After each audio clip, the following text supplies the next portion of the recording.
You know, the question is really a kind of apathy and ignorance, which is a price to be paid for segregation. That's what segregation means. You don't know what's happening on the other side of the wall because you don't want to know. Indie Cinema New York took a trip uptown to Harlem Renaissance High School to cover a community screening of the Oscar-nominated documentary, I Am Not Your Negro. After the screening, director Raoul Peck spoke about the significance of making the film and his relationship to James Baldwin's work. I read James Baldwin when I was 17, and he changed my life.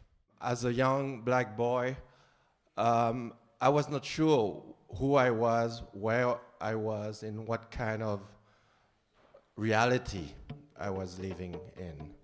It took 10 years to bring I'm Not Your Negro to life, an adaptation of a book that the prophetic writer and activist James Baldwin left unfinished.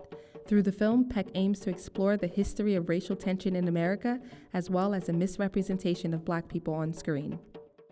Hollywood fabricated an image of black people that don't exist. You are too young, but when I was your age, I hardly see in a movie the image of a black person that remind me of my parents or my friends.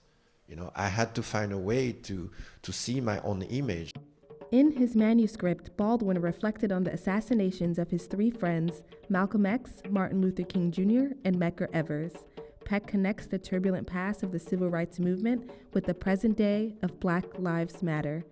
We need to face our reality and react to it. I used to say that after seeing this film, you cannot be innocent anymore. You cannot say, I didn't know, because the whole story is there.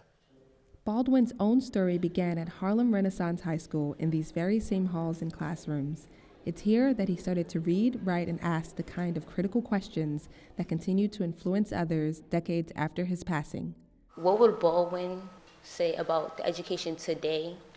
That we don't have the education that we need.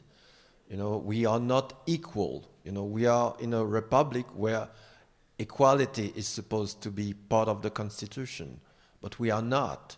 And one of the things he tells you, and that I learned from, is that you're not just a black person, you are a human being. And you, as such, you have access to the whole world.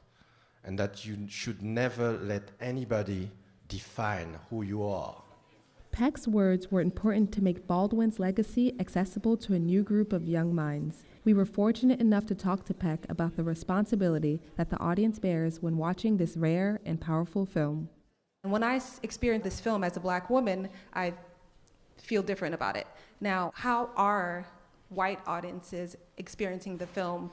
Well, it's a complicated question to answer because we are right in the middle of it. I do hope, and I've seen it through discussion with audiences for the last 2 months, that the film make them feel the responsibility they have, both black and white.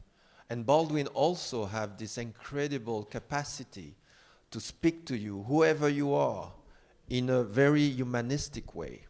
You know, he's not, you know, he's hard on you, whether you're black or whether you're white. You know, and it's not about, you know, your color, it's about your role in society. The future of the Negro in this country is precisely as bright or as dark as the future of the country. What white people have to do is try to find out in their own hearts why it was necessary to have a nigger in the first place. Because I'm not a nigger, I'm a man. If I'm not the nigger here, and you invented him, you, the white people, invented him, then you got to find out why. And the future of the country depends on that.